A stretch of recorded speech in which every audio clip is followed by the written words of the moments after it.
Translated into English by Kosho Yamamoto. 1973 from Dharmakshema's Chinese version. Chapter 45, on Kaundinya, A.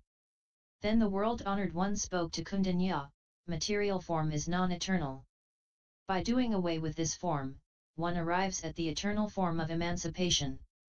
So does it obtain with feeling, perception, volition, and consciousness, too. By doing away with consciousness, one arrives at the eternal form of emancipation and peace. This also pertains to feeling, perception, volition, and consciousness. O Kaundinya, form is void. By doing away with the form that is all void, one arrives at the non-void form of emancipation. So does it obtain also with feeling, perception, volition, and consciousness. O Kaundinya, material form rupa is non-self. By doing away with such form, one arrives at the form of the true self of emancipation. Feeling is non-self. By doing away with such feeling, one arrives at the feeling of the true self of emancipation. Perception is non-self. By doing away with such perception, one arrives at the perception of the true self of emancipation. Volition is non-self. By doing away with such volition, one arrives at the volition of the true self of emancipation. Consciousness is non-self. By doing away with such consciousness, one arrives at the consciousness of the true self of emancipation. O Kaundinya, form is the non-pure. By doing away with this form, one arrives at the pure form of emancipation. So does it obtain also with feeling, perception, volition, and consciousness. O Kaundinya, form is what represents birth, old age, illness, and death. By doing away with such form, one arrives at the form of the non-birth, non-old age, non-illness, and non-death form of emancipation. So does it also obtain with feeling, perception, volition, and consciousness. O Kaundinya, form is the cause of ignorance. By doing away with such form, one arrives at the form of the non-cause of ignorance characteristic of emancipation. So does it also obtain with feeling, perception, volition, and consciousness. O Kaundinya, or form is the cause of birth even. By doing away with such form, one arrives at the form of the non-birth cause of emancipation. So does it also obtain with feeling, perception, volition, and consciousness. O Kaundinya, form is the cause of the four inversions. By doing away with inverted form, one arrives at the form of the four non-inverted causes of emancipation. So does it also obtain with feeling, perception, volition, and consciousness. O Kaundinya, physical form is the cause of innumerable evil things. It is the carnal body of the male, etc. It is the love of the food of lust. It is greed, anger, and jealousy. It is an evil and a grudging mind. It is ordinary food, i.e. food that has flavor, taste, and touch, and which can be cut and eaten. Consciousness food, i.e. consciousness serving as food. For example, the mental power that at times checks one's sense of hunger, thought food, i.e. the power of thinking, or the volitional power, and touch food, i.e. the emotional sense that at times serves to check one's sense of hunger. There is egg birth, embryo birth, and transformed birth. There are the 5 desires and the 5 overshadowings. All of these are grounded on material form. By doing away with form, one arrives at the form of emancipation, which does not contain any such evil things. It is the same with feeling, perception, volition, and consciousness. O Kaundinya, form is bondage. By doing away with the form of bondage, one arrives at the form of emancipation, which is no bondage.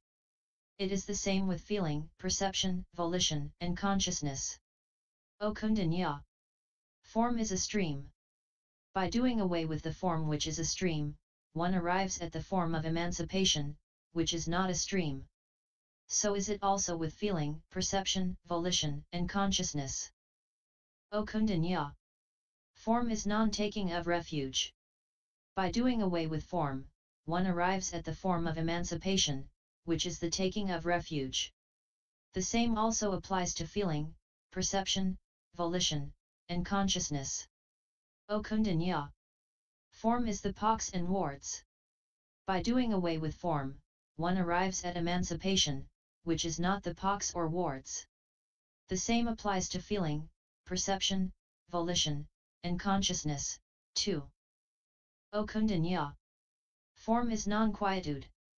By doing away with this form, one arrives at the form of quietude of Nirvana, which is quiet. So does it also obtain with feeling, perception, volition, and consciousness. O Kaundinya!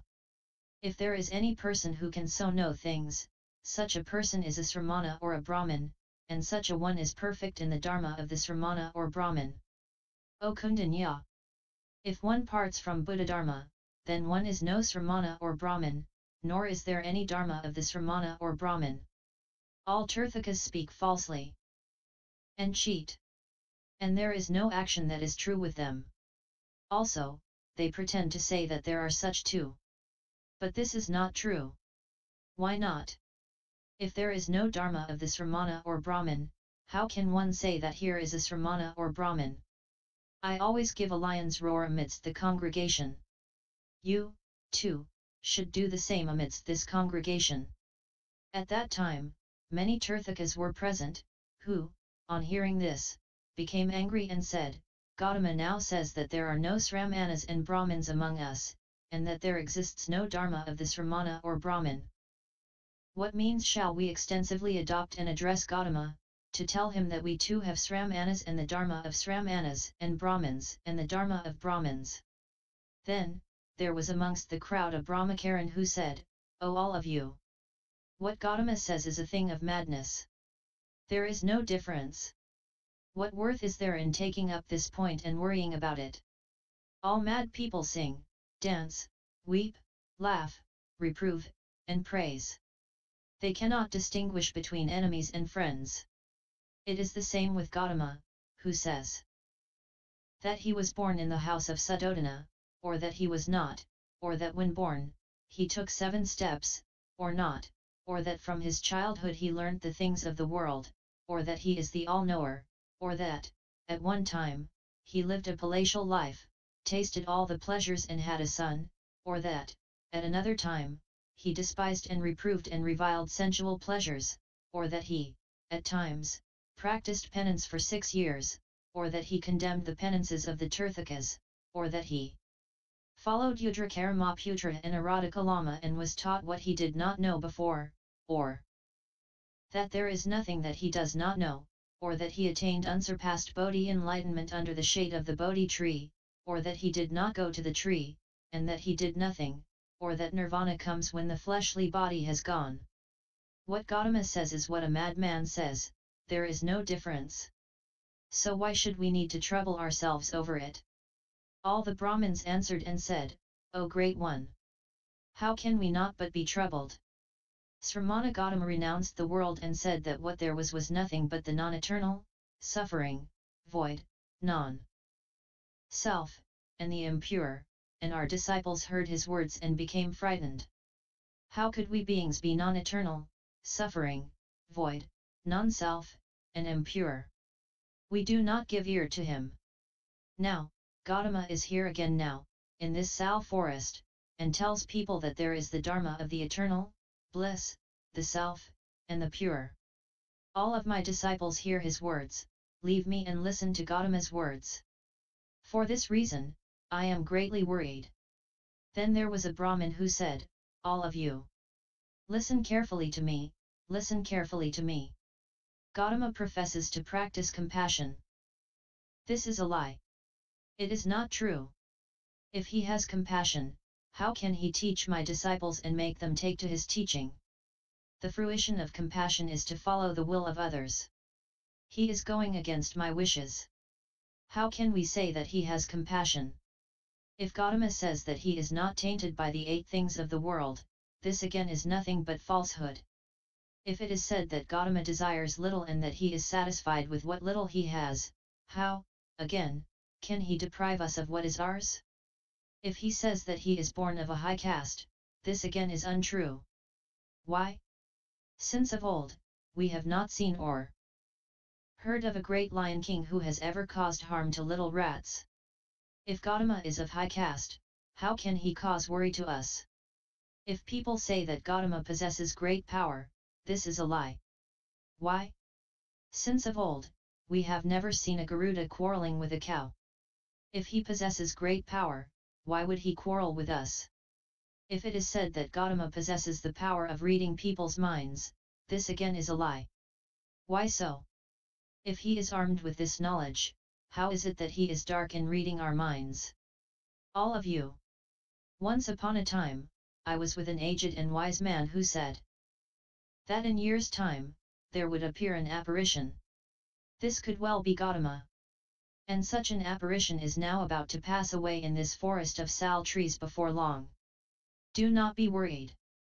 Then, there was a Nirgrantha, who said, "O you brothers! My mind is pained. This is not from the offerings of my disciples. The trouble is that the world is ignorant and eyeless and does not know what is a field of blessings and what is not. For they make offerings to one young, forsaking the aged and wise Brahmins. This is what worries me." Sramana Gautama knows much of sorcery. By this means, he presents one body in numerous forms and numerous forms in one, or he presents himself as a man, woman, cow, sheep, elephant, or horse. I will destroy such sorcery. When Sramana Gautama is gone, you will again enjoy many offerings and be blessed with peace. Then there was a Brahmin who said, Sramana Gautama is accomplished and perfect in innumerable virtues. So, you should not fight against him. The great crowd said, "O you ignorant one! How dare you say that Sramana Gautama is accomplished in great virtue?" 7 days after his birth, his mother died. Is that what you call a family of great blessings? The Brahmin said, when reproached, one does not become angry, and when beaten, one does not strike back. Know that this can be none other than the form of great wheel. His body is perfect in the signs of perfection and the minor marks of excellence and is armed with innumerable miraculous powers. So you must know that these are all of wheel. His mind knows no arrogance. His mind first asks and reflects. What is said is gently spoken. There is no coarseness from the very start. His age and will are both rigorous, yet his mind is not rude. He does not covet any kingdom or wealth. He has abandoned all that, as one would tears and spit. That is why I say that Sramana Gautama is accomplished in innumerable virtues. The great crowd said, "Well said. Sramana Gautama is, as you say, truly perfect in innumerable miraculous powers. How can I not fight with him against this? Sramana Gautama is gentle in feeling and nature. So he cannot endure penance. Born in the depths of the palace, he is unable to master things. All he does is talk in a low voice. He knows no art, nothing of books and discussion. Let us talk about the essentials of right dharma. If he defeats me, I shall serve him, if I win, he serves me." At that time, there were many Tirthakas present. Gathering together, they went to Magadha, to Ajatasattu. The king saw them and asked, "You are all in the holy teaching. You are those who have renounced the world. You have abandoned wealth and things of the secular life. The people of my land make all offerings to you. They look up to you with respect, and do not act against you. Why do you band together and come here in one body and wish to see me? Oh you! You all belong to different teachings and have different precepts and different circumstances in which you renounced your homes. You each practice the way following precepts. Why is it that you are all of one mind, as though the wind had driven the fallen leaves all together into one place? What do you intend to speak about by coming here and say, I always protect world-fleeing people, i.e. spiritual questers, renunciates, and am not lagging much behind others in using my body and life to help them.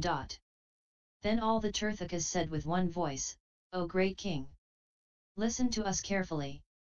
You are now the great bridge of Dharma, the great horn, the great scales of Dharma. You are the utensil of all laws. You are the true nature of all virtues. You are the highway of right dharma. You are the last field wherein to sow seed. You are the fountainhead of the state. You are the bright mirror of all lands. You are all the forms of all heavens. You are the parent to the people of all lands. O great king! You are the treasure house of all the virtues of the world. This is the king's body. Why do we say that you are the storehouse of virtue? The king carries on the administration of the state with no thought of partiality or hostility. The king's mind is fair like the earth, water, fire, and wind. That is why we say that the king is the storehouse of virtue. O great king! The lifespan of beings in the present age is paltry. But the virtue of the king is like that of kings from days gone by, when man was blessed with long life and peace. The situation is like that of headborn, Sudarsana, forbearance, Nahusa, Yajita, Sibi, and Ikshvaku. All such kings were perfect in the good Dharma. You too, king, are the same.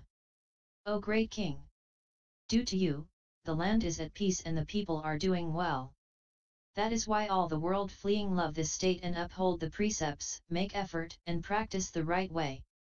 O great king! I state in my sutras that if the world fleeing observe the precepts and make effort as set forth in the state, the king also shares in the good which is practiced. O great king! You have already made away with all robbers, and there is nothing for the world fleeing to be afraid of. Only, there lives just one evil person, Sramana Gautama. You, king, have not yet tested him. We are all afraid. This person sits on prides himself on his high birth and caste and on his bodily accomplishment, and by dint of the past danas he has performed, he is recompensed with many offerings. In all such circumstances, he is arrogant, and because of his sorcery, he is haughty. For this reason, we cannot carry out our penances. He receives soft clothes and bedding. Thus, he is the most evil in all the world. For profit, people go to him, and on becoming members of his household, they are unable to practice penance. Through sorcery, he vanquished Kashyapa, Sariputra, Maudgalyayana, and others. And now he has come to our place, to the forest of sal trees, and, declaring that this body is the eternal, bliss, self, and the pure, he lures away our disciples. O great king! Previously Gautama said, non-eternal, non-bliss, non-self, and non-pure. I well forbore it. Now he says, eternal, bliss, self, and pure. I cannot stand it. Please, O great king! Allow me to argue the point with Gautama. The king said, all you great ones! What has stirred you up, so that you now become mad and unsettled like great waves of water, or like circles of flame, or like monkeys who throw themselves across the trees? This is a shame. If the wise hear of this, they will pity you. If the ignorant hear of this, they will laugh at you. What you say is not appropriate for any world-fleeing person. If you are suffering from the illness of wind or from the yellow water pox, I have medicine for all of this. I shall cure you. If it comes from any illness of a devil, my family doctor, Jivaka, a famous doctor in the royal household of Ajatasattu, will thoroughly do away with it. All of you now intend to scrape Mount Sumeru with your hands and nails, or to try to chew and gnaw on a diamond. Oh, all of you great ones! This is like an ignorant person wanting to awaken a sleeping lion king at a time when the lion is feeling hungry, or like trying to touch the mouth of a viper with one's finger, or like playing with the embers that lie under the ashes. This is the situation with you now. This is like a wild fox wishing to imitate a lion's roar, or a mosquito competing in speed with a Garuda swift, mythical bird. It is like a hare desiring to cross the sea and plumb its depths. You, too, are now like this. If you are dreaming of a victory over Gautama, such a dream is one that is fanatical fantastical. It is not worth believing in. O you great ones! You now think thus. This is like a flying moth that throws itself into a fireball. Take my word. Do not say any more. You say that I am fair, and am like a pair of scales. But do not let anything like this reach the ears of other persons. Then the Tirthakas said, O great king! The sorcery of Gautama will be such that, when it appears before you, it will make the mind of the great king not doubt the words of these holy ones. O great king! Please do not despise the great ones. O great king! Who gave the knowledge of the waxing and waning of the moon, the saltiness of the water of the great sea, and of Mount Malaya? Is all this not the work of the Brahmins? O great king! Did you not hear that the Rishi, Gautama, performed a miracle, so that for long years he transformed himself into the carnal body of the Sakya, and made the body of the Sakya like that of a ram, and made 1,000 valvas which were made to remain in the body of the Sakya? O great king! Have you not heard that the Sishi, Jatakarna, drank in one day the waters of the 4 seas, so that the earth all became dry? O great king! Have you not heard that the Rishi, Vasu, became a Mahesvara and had 3 eyes? O great king! Have you not heard that the Rishi, Aradhaka Lama, changed Garaipu castle into earth? O great king! The Brahmins have such men of great power. You can easily check the facts. O great king! Why do you so belittle them? The king said, all of you. If you do not believe what I tell you, the Tathagata, the right enlightened one, is now in the forest of sal trees. You may go and question or reprove him as you will. The Tathagata too will see you, and for your sake will explain things in detail and answer your questions. Then King Ajatasattu went to the Buddha, together with the Tirthakas and with his own retinue. He prostrated himself on the ground, and walked around the Buddha 3 times. Having paid his homage, he drew back and took his seat on one side and said to the Buddha, these Tirthakas desire to put questions to you in their own way. Will you be so good as to answer them? The Buddha said, O great king! Wait! I know when I must. Then, amongst those who were present, there was a Brahmin, Jatashana by name. He said, O Gautama! Do you state that Nirvana is that which is eternal? It is thus, O great Brahmin. The Brahmin said, you say that Nirvana is eternal. But this is not the case. Why not? What obtains in the world is that from a seed comes about the fruit. This continues, and there is no disruption. This is as with a pot, which comes about from the earth and from thread cloth. You, Gautama, always say, when one practices the image of the non-eternal, one arrives at Nirvana. You also say, Gautama, when one makes away with desire and greed, this is Nirvana. When one does away with the greed of the body rupa and non-body, this is Nirvana. When one has made away with the defilement of ignorance, this is Nirvana. All that goes from desire up to the defilement of ignorance is non-eternal. If the cause is non-eternal, the Nirvana that comes about from it must also be non-eternal. You, Gautama, also say, through cause comes about birth in heaven, through cause one gains hell, and through cause emancipation. Thus, all things come about from causes. If emancipation results from a cause, how can one call it eternal? Also you, Gautama, say, form rupa comes about from causal relations. Hence, non-eternal. So is it also with feeling, perception, volition, and consciousness. If emancipation is form, know that what there is here is non-eternal. So does it also stand with feeling, perception, volition, and consciousness. If there is any emancipation away from the 5 skandhas, that emancipation is void. If it is void, we cannot say that things come from causal relations. Why not? Because eternity is one and pervades everywhere. You, Gautama, also say that what comes about from causation is suffering. If it is suffering, how can we say that emancipation is bliss? O Gautama! And you say that the non-eternal is suffering and that suffering is non-self. If non-eternal, suffering, and non-self, what there is the non-pure. What does not come from cause must be non-eternal, suffering, non-self, and non-pure. How can we say that nirvana is the eternal, bliss, the self, and the pure? O Gautama!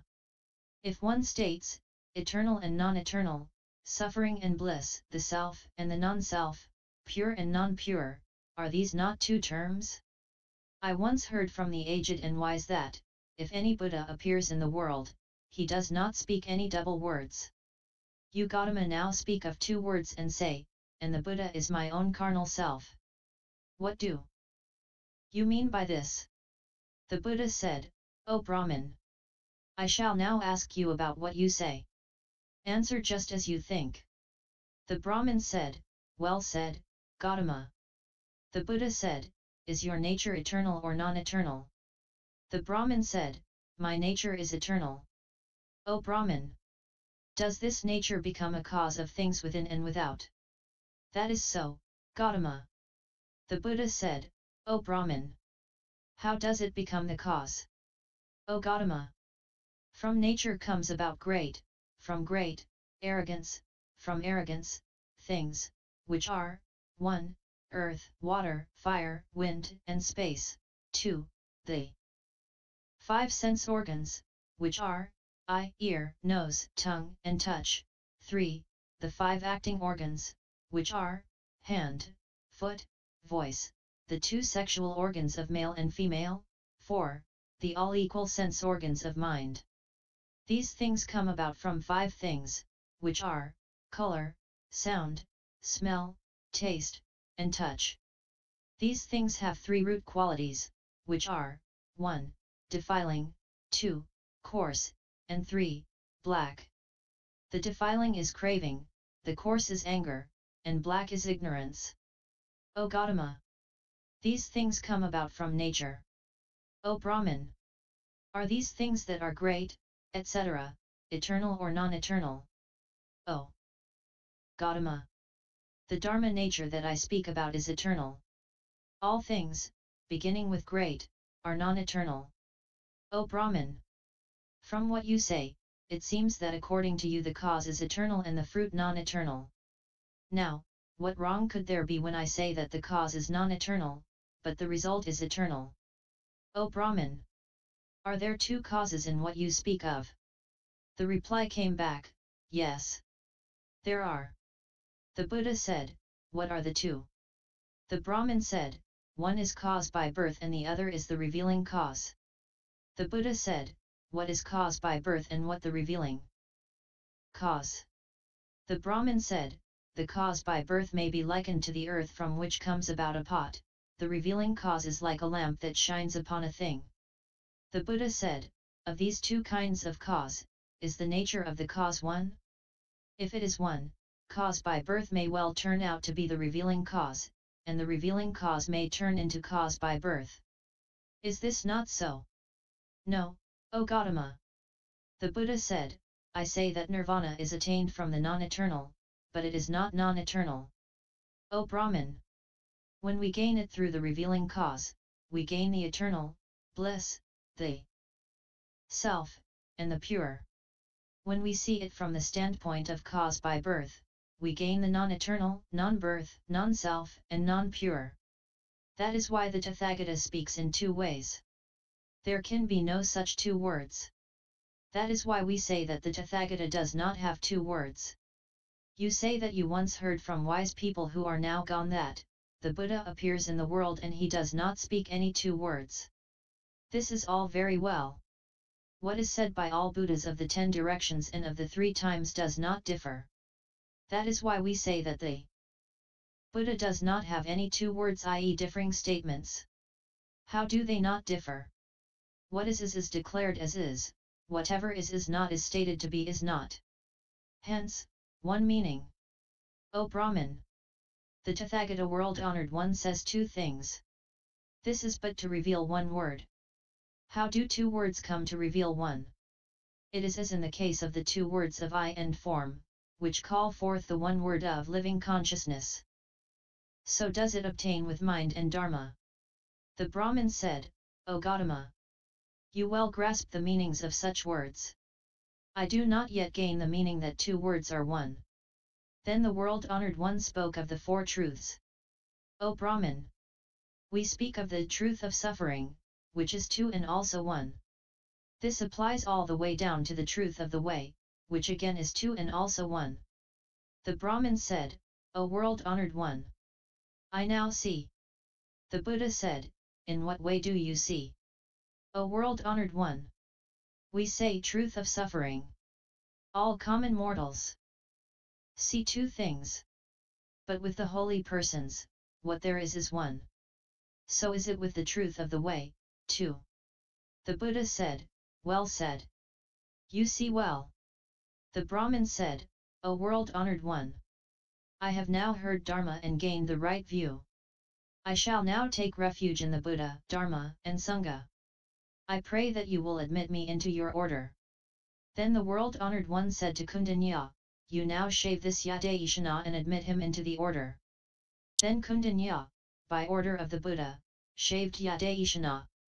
When this was done, there were two fallings, one of hair, and the other of defilement. And at that instant, he attained arhatship. Also, there was a Brahmacharin called Vasistha, who said, O Gautama! Is the Nirvana you speak of eternal? It is so, O Brahmacharin. Vasistha said, O Gautama! When there is no defilement, do you not call this Nirvana? It is thus, O Brahmacharin. Vasistha said, there are four instances where we say not is. These are, 1. A thing which has not yet come about. This is a not is. This is as in the case of a pot when it has not yet come out of the mud. And we say that there is no pot. 2. Whatever has gone is called not is. This is as in the case of a broken pot. At such a time, we say that there is no pot. 3. Whatever does not exist in things that are different in nature, when we say is not, as in the case of a cow, in which there is nothing of a horse, and in that of a horse, in which there is no cow. 4. When nothing exists in any circumstances whatsoever, as in the case of the hair of a tortoise or the horns of a hare. O good man! If Nirvana is that which is when defilement is done away with, Nirvana is a not is. If so, how can we say that there are the eternal bliss, the self, and the pure? The Buddha said, O good man! Nirvana as such is not like a pot that did not exist when as yet in the mud. Also, it is not like the not is of extinction, or the not is of a pot that is broken. Also, it is not the not is if the absolute not is, as in the case of the hair of a tortoise or the horns of a hare, nor is it the not is of that which is different by nature. O good man! You can say that there is no horse in a cow. But you cannot say, there is no cow. There is no cow in a horse, but you cannot say, there is no horse. So does it also obtain with Nirvana. There is no Nirvana in defilement, and no defilement in Nirvana. So, we say that different things do not mutually possess each other. Vasistha said, O Gautama! If you say that Nirvana is what does not exist in what is other, this will entail your saying that the eternal, bliss, self, and the pure do not exist in the noneness of a different thing. O Gautama! How can you say that there are the eternal, bliss, the self, and the pure?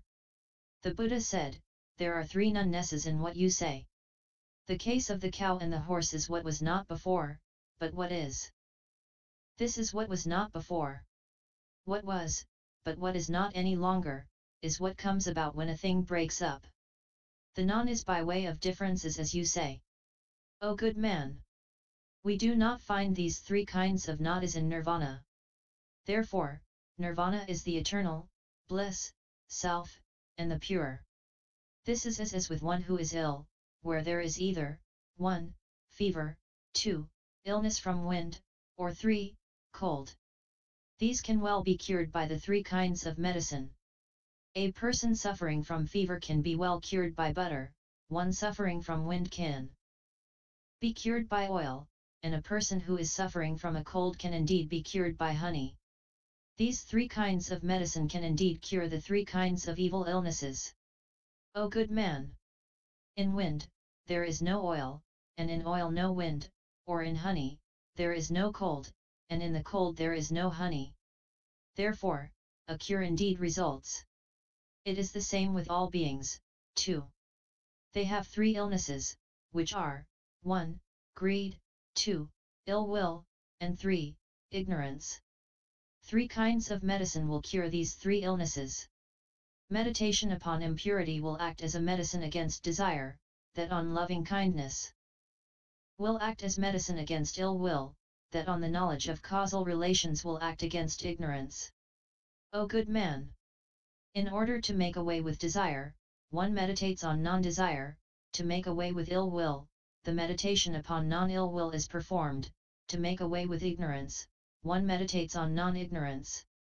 In the 3 illnesses we do not have the 3 kinds of medicine, and in the 3 kinds of medicine we do not have the 3 kinds of illness. O good man! As there are not the 3 kinds of medicine in the 3 kinds of illness, this is the non-eternal, non-self, non-bliss, and non-pure. In the 3 kinds of medicine there are not the 3 types of illness. Hence, the eternal, bliss, the self, and the pure. Vasistha said, O world-honored one! You, the Tathagata, explain to me about the eternal and the non-eternal. What is the eternal, and what is the non-eternal? The Buddha said, O good man! Form is non-eternal, and emancipation from form is the eternal. And consciousness is non-eternal, and emancipation from consciousness is the eternal. O good man! If there is any good man or woman who can well see that form down to consciousness are non-eternal, know that such a person can well attain what is eternal. Vasistha said, O world-honored one! I have now truly come to know the eternal and the non-eternal. The Buddha said, O good man! How do you know the eternal and the non-eternal? Vasistha said, I now know that self and form are non-eternal and that emancipation is eternal.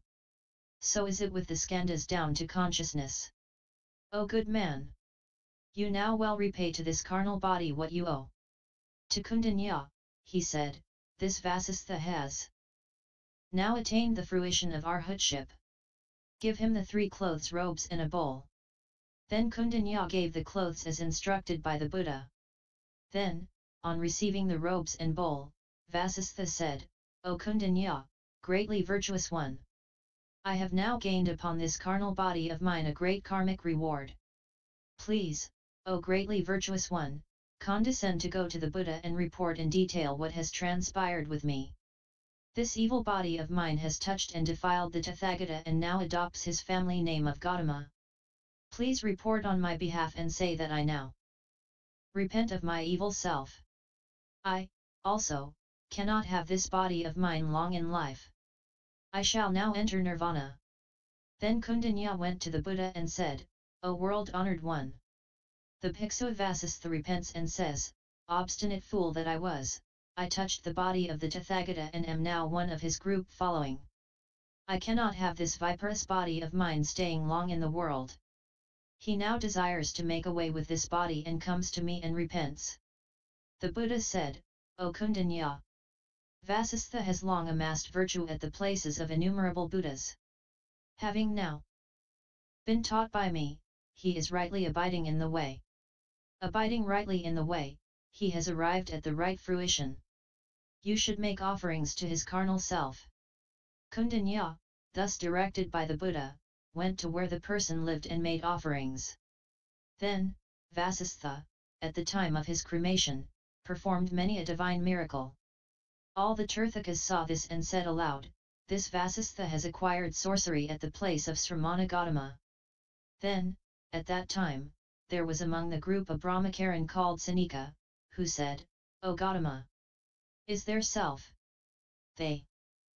Tathagata was silent. He asked a second time, and a third time. The Buddha was silent. Sanika said, O Gautama! All beings possess self, which pervades everywhere, and the Creator is one. O Gautama! Why do you sit silently and not answer?